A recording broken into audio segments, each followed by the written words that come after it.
this happy place, welcome to Orlando Fun. Do you have sticker shock looking at the price of a Walt Disney World vacation? So do we. But here's our hot take of this video. Disney World is worth it.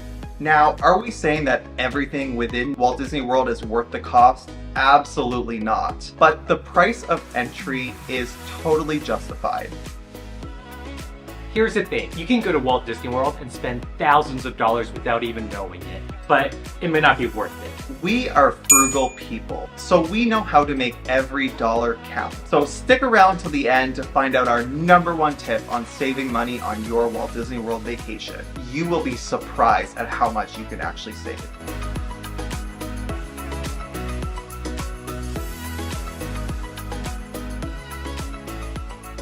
So if possible, go during off-peak times. We know this is not going to work for everybody, but if you can, avoid times like Christmas, spring break, early summer, and national holidays. These are going to be super crowded and extremely busy, both for park tickets and for hotels. We find the best times to go is February, May, September, and early November.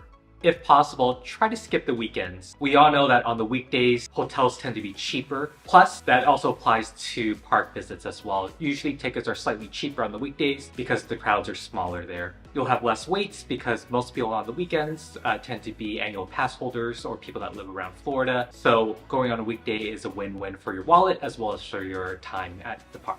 Pro tip, set up a Google flight alert for the times that you want to go to Walt Disney World. Create several of them from your city to the Orlando International Airport, and Google will actually email you when these flights decrease in price. Here's a trick to save money. Check the Disney website. Disney sometimes runs promotions on their tickets. At the time of this recording, there is a 20% off rate for Canadians on a 5-day plus park ticket. And for everybody else, there's a deal on 4-day park tickets, which start at $99 per ticket per day.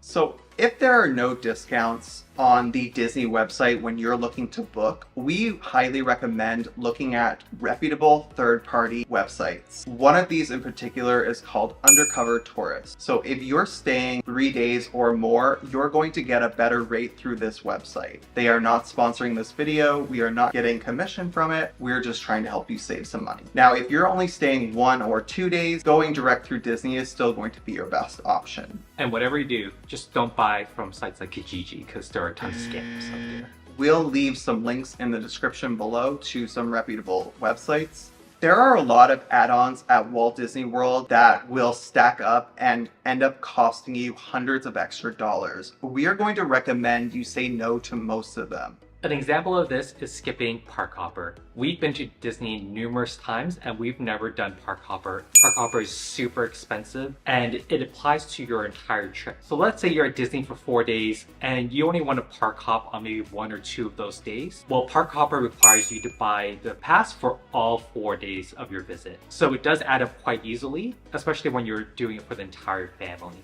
And it's surprisingly exhausting to go from park to park. So we really don't recommend it unless you're there for 1 to 2 days and you want to see the entire property. The next add-on we're going to tell you to skip is Disney Genie Plus. This is a wonderful service that allows you to skip the lines at Disney World, which particularly comes in handy when you're at one of those crowded parks. The thing is, it can get up to $35 per guest per day, and if you have a large family, that's going to be a huge cost. The only park we really recommend getting it for is Magic Kingdom because it's so crowded and because there are so many rides there. But even if you don't do Genie Plus, you will still have an amazing day at Magic Kingdom. And speaking of Genie Plus, there's also individual lightning lanes. With Genie Plus, not every ride at Walt Disney World is covered under that service. So the newer, most popular rides actually has an upcharge to them. So the $35 is not going to get you on those rides. It's actually going to cost you between $12 and $25 depending on the ride and depending on how busy the day is. Those with individual lightning lanes include Seven Dwarfs Mine Train, Tron Light Cycle Run, Guardians of the Galaxy Cosmic Rewind, Star Wars Rise of the Resistance, and Avatar Flight of Passage. At the time of this recording, Tron Light Cycle Run and Guardians of the Galaxy Cosmic Rewind actually have virtual queue system, which means at 7 a.m. you're going to log on to the My Disney Experience app and book a virtual queue. If you miss the 7 a.m. cutoff, don't worry, there's another one at 1 p.m., but you do need to be in that park in order to book it.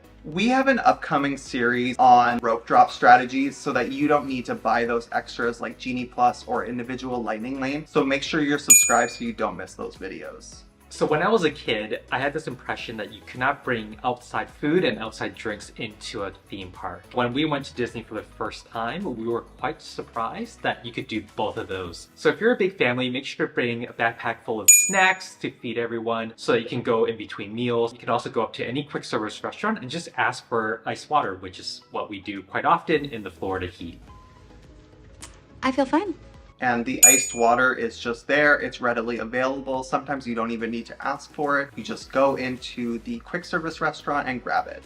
Now, when we travel, we don't like to spend a lot of money on souvenirs or merchandise, but there's something about Disney. When you see all the other guests in t-shirts with Mickey ears, with different stuffed animals and balloons, it really makes you want to spend your money. As an example, Patrick bought this souvenir hat from Animal Kingdom, and this was from our first trip to We never buy Magic Kingdom. anything.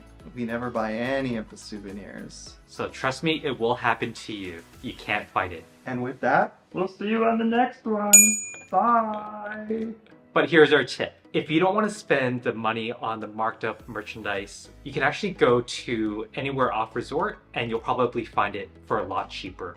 Don't listen to him. An example of this is Target. So if you go to Target, you can actually find a bunch of Disney t-shirts and souvenirs there for a lot cheaper than at Disney World. Or if you're going to Disney Springs, one example is Uniqlo. So we got this t-shirt at Uniqlo for half the price of a t-shirt at Disney World. Go there before you go on your trip and you can wear the t-shirts at the park. I mean, you can do that, but I mean, look at his face. Just look at his face. Just look at him. Well, that's why our next tip is on how you can save money on merchandise at Disney Park. Because there are certain things that you can't find off resort or at a Target, like Stitch. And in those situations, you can use a Disney Chase Visa card. This is a free credit card that you should probably apply for before your trip. It earns 1% back on Disney dollars. It works just like regular money, but it's, fun. And with that Chase Visa card, you get 10% off merchandise throughout Walt Disney World. So you can save 10% on this Stitch. And while you're at Target, you can save 5% off Disney gift cards if you're a Target Red Card member. Or if you check Costco's website, once in a while they'll give 10% off discounts for gift cards to Disney. Gift cards are a great way to save money because you can use them anywhere on property for merchandise, for restaurants, or even to buy your park tickets. So tons of options. How much does a Stitch go for He's these so days? fluffy! He's so fluffy!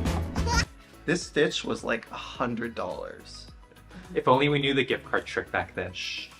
Yeah, it was full price. And for this tip, my hair is going to be a mess because I just put on that damn hat. So if you're staying in Orlando for an extended period of time, you don't need to be at the parks every single day, as much as your kids might want to be. You can actually just have a relaxing resort day, hang out by the pool, and you can even take Disney transportation around Walt Disney World and check out the different unique resorts, like the Polynesian, the Contemporary, the Grand Floridian, or our favorite, Animal Kingdom Lodge. Most people don't realize you don't need to be a guest of Animal Kingdom Lodge to go and enjoy the animals on the savannah. It is an amazing experience and we highly recommend doing it. You will not regret it. Speaking of Disney resorts, this may sound counterintuitive, but stay on Disney property. That's because Uber and Lyft used to be very inexpensive and would arrive really quickly. But as of late, we've noticed that Uber and Lyft prices have started going up. And it takes 10-20 minutes for it to arrive to pick you up for the parks. Meanwhile, Disney gives you free transportation from all the resorts to the parks. So this will save you $20 to $30 one way to the park. And again, $20 to $30 coming back from the parks for the day.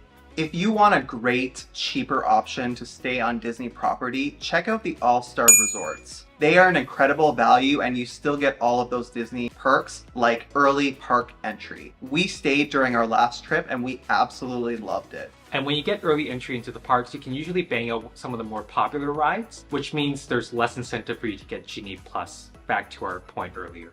Now, if you're not staying on property and you do have to take Uber or Lyft, we highly recommend comparing the prices each day. They can actually vary between $10 and $20, and this really adds up for a 4, 5, 6, 7-day trip.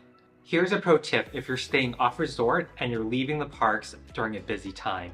Our tip is to head to the buses and take it to the Disney resort that's closest to your off-site hotel. Let's say the fireworks at Magic Kingdom have just finished and you, like everyone else, leaving and waiting for the ferries. This tip will save you money because you're closer to your hotel. It may potentially also save you on surge pricing because there's less demand for the Uber from that Disney resort than from Disney's Magic Kingdom. It can also potentially save you time. That's because everyone else is lining up for the ferry to get to the transportation center, while you're hopping on a bus and heading straight to the Disney resort without any stops, and then having your Uber meet you there. So our number one tip, and you may have already guessed it if you've seen our Alani video, and if you haven't, we're going to link it in the description below. If you want something fancier or you have a large family and you need a bigger space, we highly recommend you book through Disney Vacation Club or DVC. Now, you don't actually need to be a DVC member to book these rooms. What happens is there's third-party websites that allow DVC members to rent out their points to other people. This means that you are not paying full Disney prices for that resort. You're actually paying about 50% of it. Now, this video is not sponsored in any way, but we're going to include a link in the description below so that you can rent DVC rooms yourself. Some of these rooms even have access to full kitchens. So here's a bonus tip. If you do get one of these rooms, order groceries through services like Instacart. This will save you money because you're not out at expensive restaurants eating every night. Some of the rooms also have washer and dryer, so you can do your laundry while you're at the resort, which means you don't have to bring the heavy luggage. So are you going to spend a lot of money on your Disney World vacation? Yup. All vacations are expensive, but there are really easy things you can do to save a huge amount of money on your first or next trip to Walt Disney World. Do you have any money-saving tips for Walt Disney World that we didn't cover here? Let us know in the comments below. If you found this video useful at all, please consider hitting the like and subscribe button. It really helps us grow.